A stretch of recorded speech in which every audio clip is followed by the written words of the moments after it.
बारिश की वो रात। ये कहानी 24 साल के वरुण की है।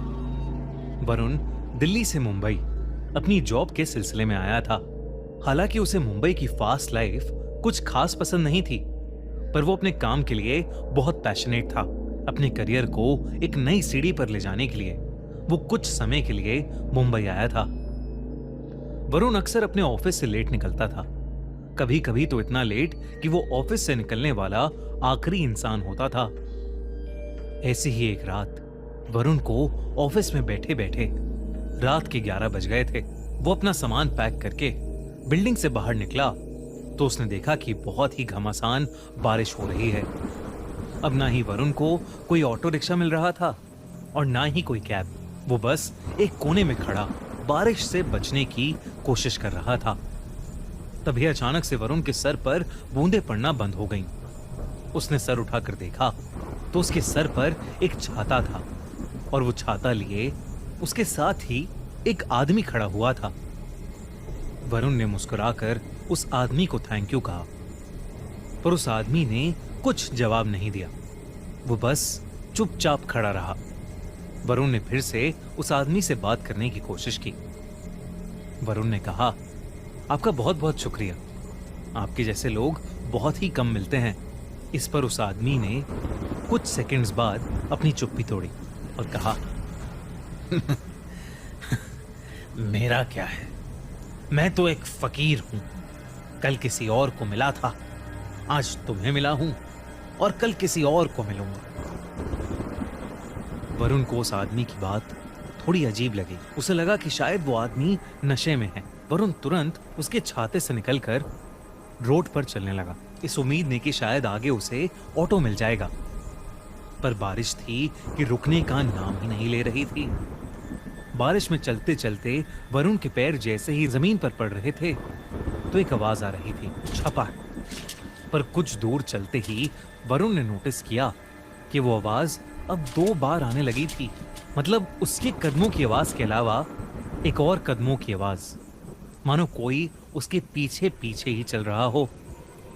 वरुण ने मुड़कर पीछे देखा तो उसके पीछे कोई भी नहीं था। वरुण के लिए ये पूरा शहर ही नया था। उसे रास्तों का इतना अंदाजा नहीं था, पर क्योंकि उसका घर ऑफिस के पास ही था तो वो जैसे तैसे पैदल ही अपने घर पहुंच गया। उस रात वरुण का रूममेट भी फ्लैट पर नहीं था। कुछ दिनों के लिए वो अपने घर गया था।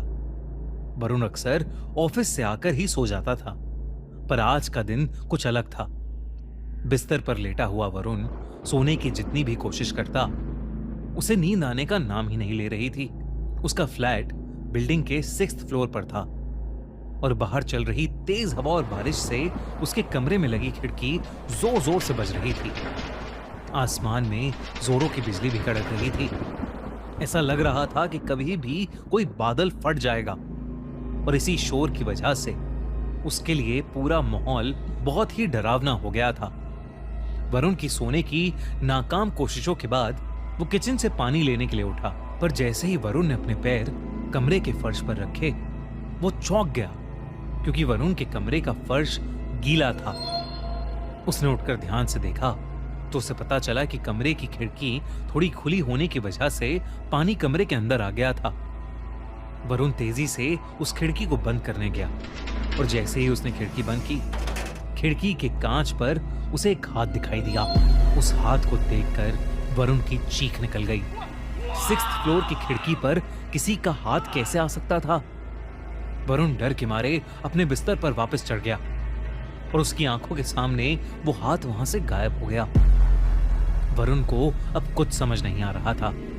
इससे पहले कि वो कुछ कर पाता, अचानक से फ्लैट की लाइट ही चली गई। वरुण ने अपने मुंबई के एक दोस्त को कॉल लगाने के लिए अपना फोन उठाया तो उसने देखा कि फोन को चार्जिंग पर लगाने के बावजूद उसका पूरा फोन डिस्चार्ज था, उसमें बैटरी ही नहीं थी। ये देखकर वरुण की हालत अब और खराब होने लगी थी। तभी उसे किचन से एक जोर से कांच टूटने की आवाज आई। वरुण उठकर किचन में गया तो किचन के फर्श पर एक कांच की टूटी हुई बोतल पड़ी हुई थी। नजर घुमाकर देखने पर वरुण को किचन में एक काली बिल्ली दिखी। वरुण को लगा कि शायद वो बॉटल उसी बिल्ली की वजह से टूटी थी। वरुण की जान में जान आई। उसने खुद को समझाया कि इतनी तेज बारिश की रात में अकेले होने की वजह से वरुण को अजीब चीजें दिखाई दे रही हैं। उसने खुद को संभाला और किचन का कांच साफ करके अपने कमरे में वापस जाने लगा। पर वो नहीं जानता था कि उसके साथ अब क्या होने वाला था। जैसे ही वरुण अपने कमरे में वापस पहुंचा, उसकी रूह उसके शरीर से बाहर आ गई। उसके कमरे के कोने में वही आदमी खड़ा था जो उसे ऑफिस के नीचे छाते के साथ मिला था। वो आदमी बस वहां चुपचाप खड़ा हुआ था और उसके पूरे शरीर से पानी बह रहा था। बिजली कड़कने पर वरुण को उस आदमी का पूरा शरीर दिखा। उसकी चमड़ी पूरी तरह से नीली पड़ी थी। वरुण उसे देखकर सुन पड़ गया था। उसके मुंह से आवाज ही नहीं निकल रही थी। तभी उस आदमी ने अपनी चुप्पी तोड़ी और वरुण से कहा, मैं तो बस मदद करना चाहता था, पर मेरे साथ ऐसा क्यों हुआ? वरुण को कुछ भी समझ नहीं आ रहा था। इससे पहले कि वो कुछ बोलता, बहुत जोर से बिजली कड़की और वो आदमी अचानक से वरुण के बहुत करीब आ गया। उसका चेहरा बेहद डरावना था। अचानक उस आदमी का शरीर फूलने लगा, जैसे मानो उसके शरीर के अंदर कुछ भरा हुआ हो।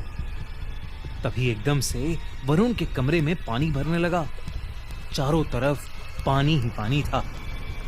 इससे पहले कि वरुण कुछ कर पाता, वो पानी डूबने लगा। वरुण को सांस ही नहीं आ रही थी और वो पानी में डूबता जा रहा था। अगली सुबह जब वरुण का रूममेट घर आया तो उसने वरुण को फर्श पर गिरा हुआ पाया। उसने जैसे तैसे वरुण को उठाने की कोशिश की तो वरुण के मुंह से बहुत सारा पानी निकला, जैसे उसे किसी ने समुंदर से निकाला हो। वरुण होश में आया और उसने अपने रूममेट को पूरी बात बताई।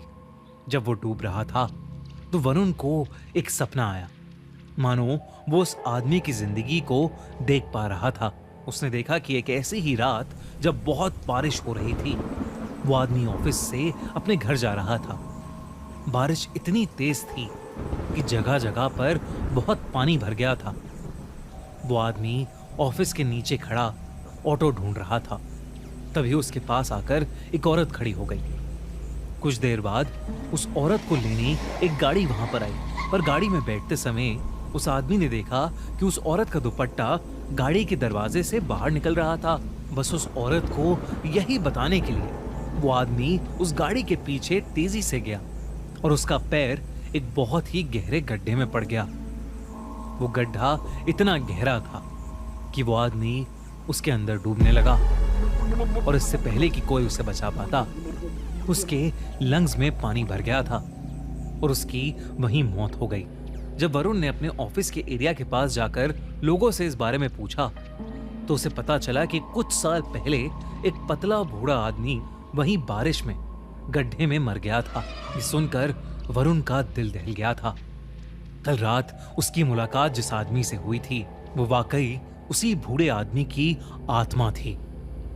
वरुण ने अगले ही दिन अपनी फ्लाइट बुक की और वापस अपने घर दिल्ली चला गया। उस दिन के बाद से वरुण को वो इंसान कभी नहीं दिखा, लेकिन आज भी तेज बारिश होते ही वरुण घबराहट